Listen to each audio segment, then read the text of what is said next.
Offensive line coach.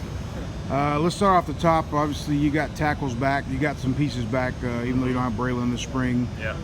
How has Jared looked coming back from his foot, and then also how has Patrick continued his development? Yeah, I think both of them. You know, Jared still continues trying to knock off some rust. Right. We started him at left and then bumped him over the right, just trying to find the best fit, obviously. We have some other pieces coming in at tackle, so feel good about that position. But Patrick he's these last couple practices has continued to develop. You know, he's fairly young, so, you know, I'm hard on him, but he's got a ton of potential, a ton of upside, and look forward to seeing him this fall.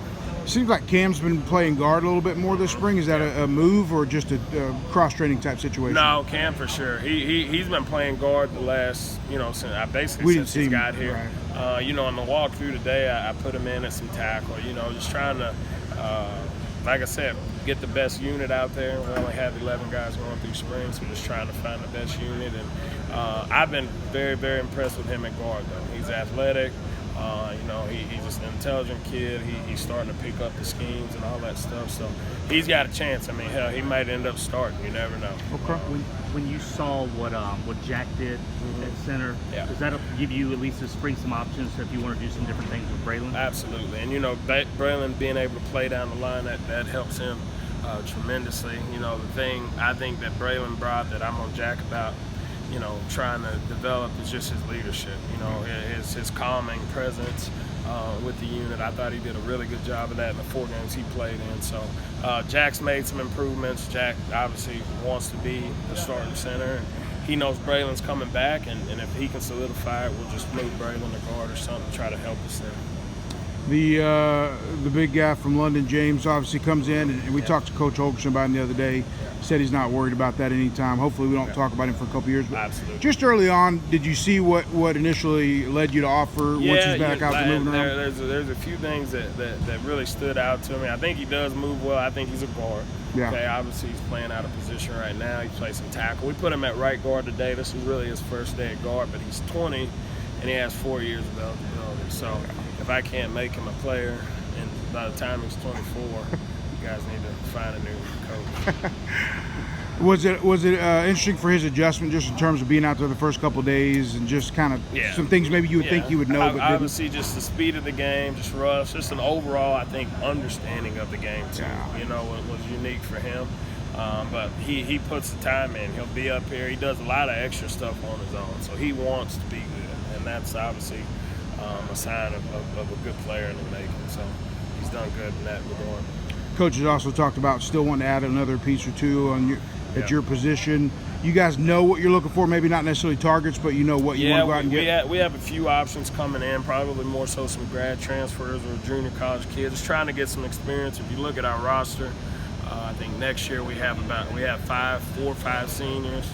I guess 4, 5. Dennis, Braylon, Jarrett, Keenan, Gio. So we have 5 seniors. So we need to try to add in a 3-for-2 sit guy, or, you know, maybe a 3-for-3 guy that can play right now, but just to provide us with more depth and experience for next year. There's one class where we just don't have, maybe a junior class where we just don't have any. There's nobody. So that's what we're trying to fix there. Brandon, back on Patrick. In a perfect world, you know, you guys don't use him as much as you did last year, or, you know, in terms of having a young guy at that position. But what did you see from him that you took away that, okay, if we're going to get him some work, it was good that he got that? In my mind, in my heart, I think Patrick should be the left tackle. He should be the starting left tackle. Now, there's some growing pains. There's some things that he's got, you know, to improve on, just from a maturity standpoint, but just physically, tools-wise, he's athletic, he's strong.